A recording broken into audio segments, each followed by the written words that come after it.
Hello and welcome to Game Week 28 of Premier League predictions. Last week I got 7 points, which is pretty good, taking me to a total of 133 points. First up is Wolves versus Villa. Wolves, they played Crystal Palace last week where they had a solid game. I think they should have gotten at least a point. They played pretty well, but Tulu Arakadare, he missed his pen. I think he should have converted that. And after that, there was a red card they got to Krejci. Not a good week for them, but it should have been a good week for them. And then Villa, they played Leeds where they dropped points once again.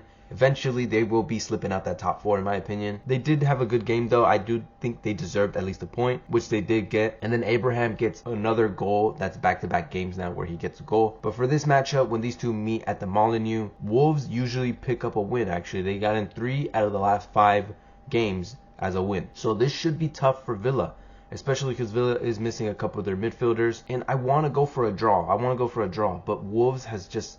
Every time I back them, they don't do anything. They don't get the win. They don't get a draw. They just lose. I might regret this one, but I'm going to go for a 2-1 win to Villa. Next up is Bournemouth versus Sunderland. Bournemouth, they faced West Ham, where they did pick up a solid point in a solid game, a solid performance. Ryan continues to look good. He had a couple chances, a couple runs against West Ham. And it looks like their injured players are coming back. They got...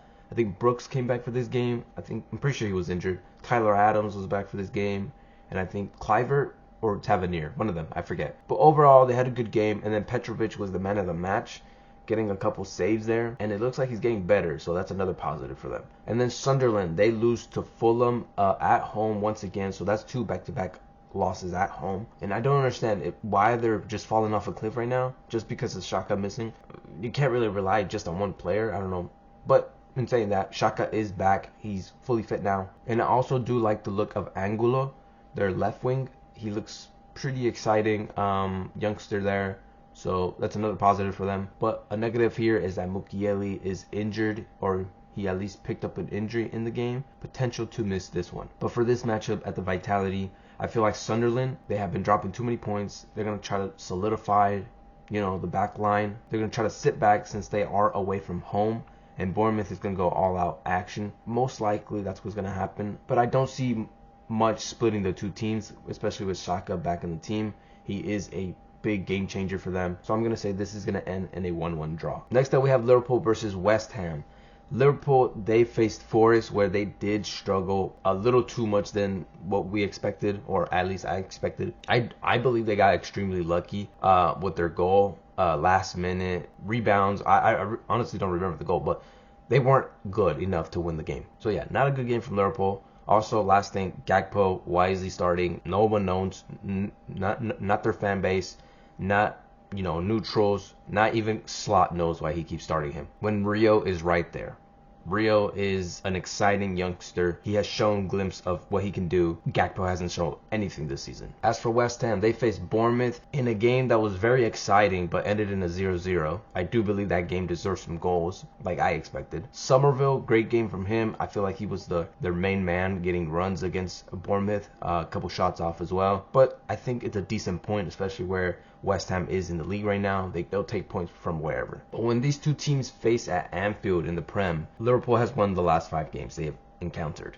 But in saying that, I'm going to be ballsy here and go for the underdog. I just don't like what Liverpool's doing. West Ham is picking it up. West Ham has given it hard games to tough teams. I'm going for a 2-1 win to West Ham. Maybe I'm crazy, but I feel like they can do it. Next up is Newcastle versus Everton. Newcastle faced City last week, where they did play alright. I do think it was a pretty close game. They didn't have too many chances, but the few chances that they did have were scaring me. I think Gordon at the striker position is the right tactic. I feel like at this moment, their other 2 strikers aren't really carrying their weight, and he's really good on counters. And I want to also give a shout out to Burn and Hall. I do think they were great this game as well. As for Everton, they played Manchester United where they had a decent performance, especially defensively. There were a couple good moments there for them, but attacking wise, again, they lack just striking power. The only real good attacks they had were from corners, from set pieces, so that's not good for them. Now they have to go to St. James's Park, where they usually don't win in the last 5 games. They've only won once. 3 have ended in Newcastle wins. So you would expect Newcastle to win this one, but Everton away from home has been picking up more points. They are harder to beat away from home. So actually, I'm going to go for a draw here. I don't see much splitting the two teams, and Newcastle just played Champions League. They're going to be a little bit tired. I'm going to go for a 1-1 draw. Next up is Burnley versus Brentford. Burnley, they faced Chelsea, where they showed some fight. They usually do. I feel like Burnley, they give it a go, but sometimes it's just kind of lackluster. But this time it actually worked out. They got a draw. Fleming is the one to get the goal and therefore the point. He looks pretty good. I do like the look of him. He reminds me of Delap from last season in Ipswich. Maybe there's some similarities there, but I don't know. But that's what he reminds me of. And it came from a Ward-Prowse Laser, who I didn't even know was there at Burnley. I think he's on loan right now, but yeah, he has not lost that laser of his. So yeah, good on him. And then Brentford, they faced Brighton, where I believe it was rigged. How the hell you lose 2-0 to Brighton? Brighton are in the gutter right now. Brentford are picking up some great points, great wins. I just did not like the look of that. Disappointing shots. Defending was also horrific, especially that second goal. I'm guessing it was just not their day, but there was definitely some other thing going on there. But for this matchup, Brentford have to win this one. After that performance, they have to, switch it around. I'm gonna go for a Brentford win of 2-0. Next up, we have Leeds versus City.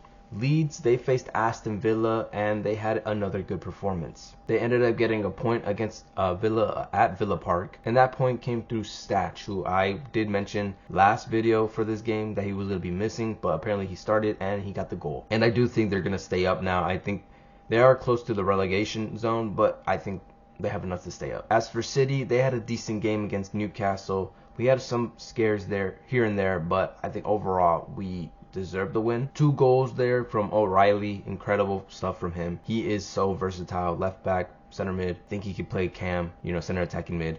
I think he can play even striker, but he is looking good for us. But for this matchup, at Ellen Road, I think it's going to be very tough. Leeds are, in good shape, good form. We are going to try to win this one. I think it's going to be open-ended, back and forth. Probably not. It's usually not. We're probably going to have to pin them back. But I think we'll scrape through. We'll get the win of 2-1. Next up is Brighton versus Forest. Brighton faced Brentford last week, where I think it was bullshit. Like I said, bullshit goals. The first one was kind of lucky, hit the crossbar. It landed in another Brighton player's feet. Took a shot, quite simple. Other one was terrible defending. And that was their first win of the year in the Prem. First win in like 6 games, I feel like it has been now. So I don't think this is going to change anything for Brighton. I still think they're going to be kind of cheeks. But another thing is that Milner has broke the most appearances record. So congratulations to him. As for Forest, they faced Liverpool, where I think they actually looked good. So sorry, Victor Pereira. Maybe I'm wrong about you, but I'm going to still back that you guys are going to go down. But maybe he has something for Forest. I do think they should have won this game. They were the better team against Liverpool. Had majority of the chances. Looked more exciting, right? And they looked like they were more attacking. They didn't really sit back too much. So yeah, maybe that's what Victor Pereira's got in store for this team. But for this matchup at the Amex, I feel like there's not much to split the two teams. I think both of them are in similar level, and I feel like both can let in some goals. So I'm gonna go for a high scoring game here of 2-2. Next up, we have Fulham versus Spurs. Fulham faced Sunderland last week, where they became the second team to get a win at the Stadium of Light. So good result there. And it came after a couple bad results. They haven't been in good form as of late, so that potentially could, flip the switch for them. Jimenez gets a brace, good on him. And then Iwobi gets a goal and an assist. As for Spurs, they faced Arsenal and they just looked unmotivated. They look ass. They look just, I don't know. I don't know what's wrong with them. Like, they're legit not trying. And they're making a strong case to be relegated.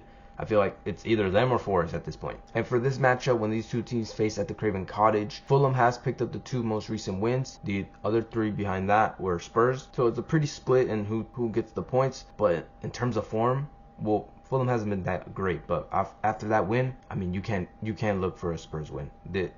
Spurs is honestly so bad. So I'm going to go for a Fulham win at home at Craven Cottage of a 3-1 win to Fulham. Next up is United versus Crystal Palace. United faced Everton, where they struggled to get their shots off. I feel like they weren't all too good attacking wise, and then their game winner came through Sesko once again. I mean, he is really good off the bench. People are saying he should start. I think he should keep coming off the bench. It looks like it's working. Why mess it up, right? But the man of the match for United was Lamens. I feel like he was doing really good towards the end of the game. Had some great saves here and there. As for Crystal Palace, I don't think they were the better team. They ended up getting their winner, but they didn't deserve that. They didn't do much for it.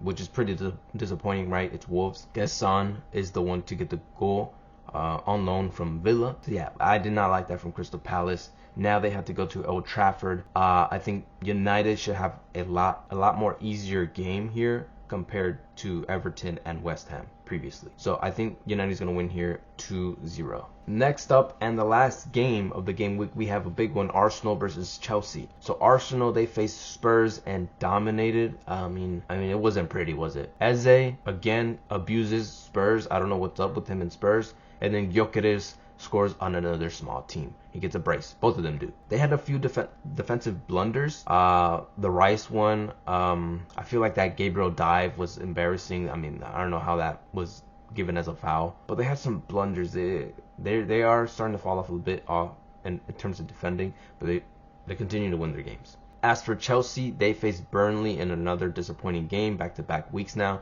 João Pedro does get himself another goal, so he's in great form. They gave up the lead once again after going up a goal. They lost it again. And then Fofana is the reason to blame, because he got a red card stupidly in like minute 70. What was he thinking? I don't understand it. So he's going to be missing this game. I think Cucurella's going to be missing this game. Palmer, Caicedo aren't fully there. I feel like they aren't playing their best. Yeah, I just don't think Chelsea is ready for this game. As for Arsenal, they have a couple slip-ups here and there, but I feel like they're going to lock in for this one at home at the Emirates. I'm not going to go for a high-scoring game, though.